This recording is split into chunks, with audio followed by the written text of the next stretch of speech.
The Buddha did not complain about business people. The Buddha only wanted to make sure that we made money the right way without causing suffering, and that when we made it, we spent it the right way without causing suffering. Veterans retreats. We've had several of those for many, many years that Thay and the sangha has offered, and you may have already encountered some of the tremendous transformation and healing of some of the veterans of many wars, including the Vietnam War, that's occurred. Work in prisons. There are probably 500 people across the United States involved in sangha building and teaching meditation in prisons throughout North America. Books, publications, all these things are not new to you. And youth.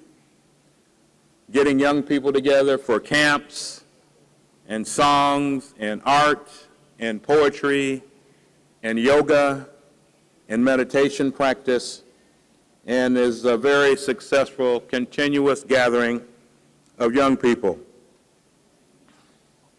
What we've learned through the process of offering so many different kinds of retreats and mindfulness days to so many different people and professions who find themselves in suffering is that the postmodern mind or the postmodern soul is seeking an experience of transformation and healing more than an explanation of transformation and healing. If an explanation comes along after I'm healed or while I'm getting healed, I'll appreciate it.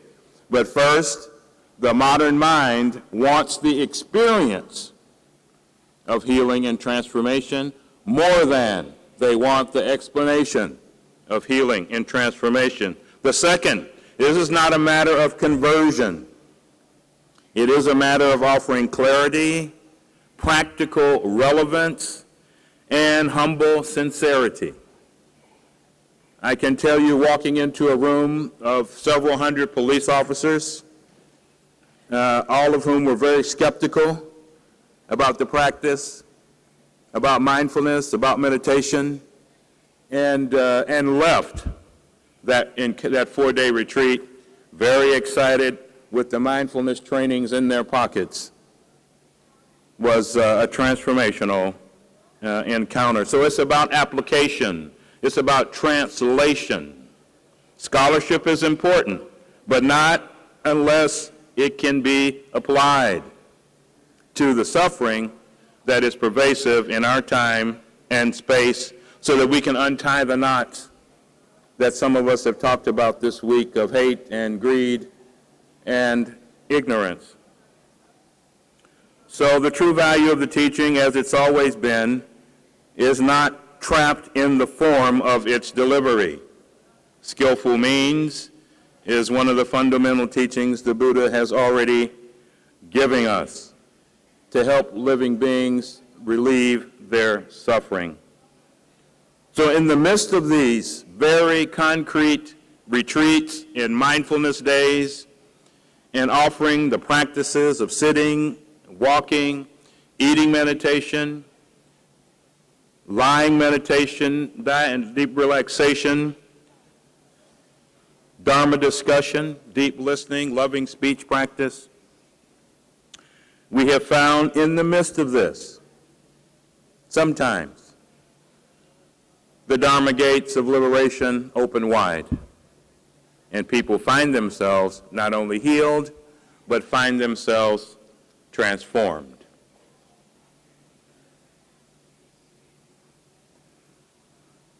Now, I know the digital report that came out earlier today indicates this, if you were listening close, but we are in the midst of a new kind of society, but the kind of society that you and I would be happy living in, and most people I know in this planet would be happy living in, is not yet here. The seeds of it are here. The seeds of the Pure Land on earth are here in spite of what you might see and what you might hear. However, That new society that is just and democratic and civilized can only take place on the ground of a new spiritual sensibility. And, brothers and sisters, we are that ground of the fresh spiritual sensibility of the postmodern age. Where is the Buddha in all of this? Lin Chi reminds us the Buddha is not a statue. Other teachers remind us if we're going to find the Buddha, we should look close. Close to where we are, close to our own heart, close to our own mind, or we will not find him, or we will not find her. I have a poem for you from this week. We engage through our love, opening 10,000 Dharma doors with a true mind and a true heart.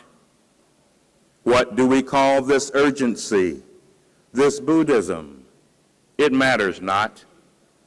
The sun rises and the moon shines without confusion. Listen to the frogs. Do they remind you of anyone? The bamboo chimes dance in the wind without clinging. The chant, the bells sing out like little brown birds greeting the morning, or the great hawk soaring amongst the stardust at night. We are here. To be engaged is to remember our promise that we made many lifetimes ago. The promise not to leave anyone behind. The promise not to ignore the suffering of any being.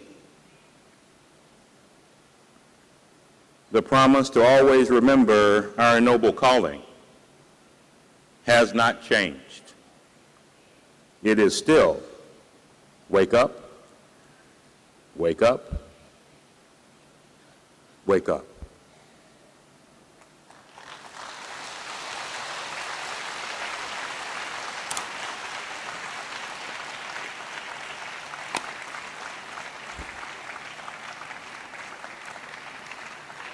Vâng, xin được chân thành cảm ơn bài thuyết trình của ngài Larry Wood. Thank you for your presentation, Mr. Larry. Và tiếp theo đây thì ban tổ